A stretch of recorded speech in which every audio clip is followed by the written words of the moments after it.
Turning now to this morning's Newsmax crime report. As we previously reported, the NYPD and Brooklyn DA's office are aggressively going after gangs who have been terrorizing neighborhoods for years. Yeah, now they're touting another operation aimed at cleaning up a community plagued by violence. More than a dozen alleged members of a Coney Island gang called the 59 Brim Bloods are in handcuffs after a months-long investigation into their alleged criminal activity, including broad daylight shootouts. That's right. So Newsmax crime correspondent Jason Mattera has more in his report.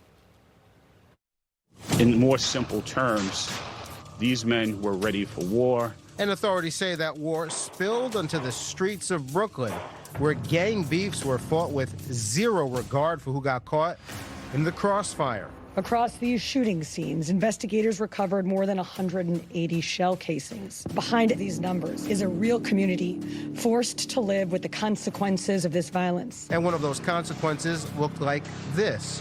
4 alleged members of the 59 Brim Bloods are outside a home in the Canarsie neighborhood. They believe that house is occupied by a gang rival, a guy named JC. With masks on and hoodies up, prosecutors say they opened fire, spraying more than 20 rounds through windows, doors, and walls in hopes of hitting their target.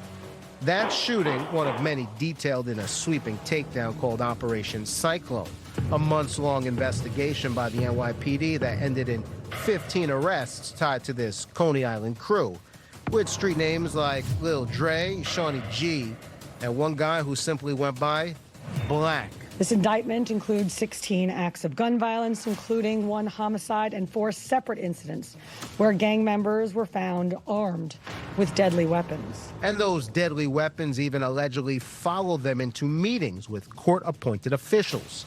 In one case, Christopher Moore, also known as Breezo, was meeting with his supervised release officer on March 2nd when he spotted rivals after exiting the stairwell.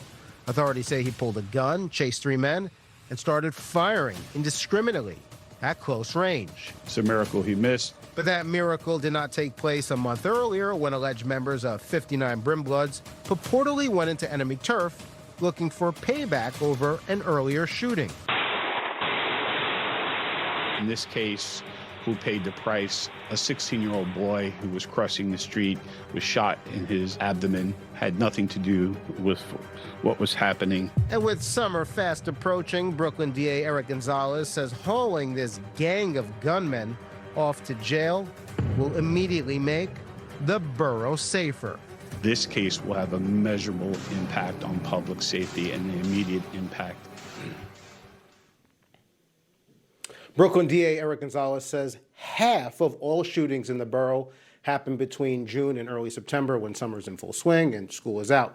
That's why his office and the NYPD are moving aggressively to get as many alleged gang members off the streets as possible before summer officially kicks off. Now, it's also worth noting that the NYPD commissioner says nearly every defendant in this case was listed in the gang database.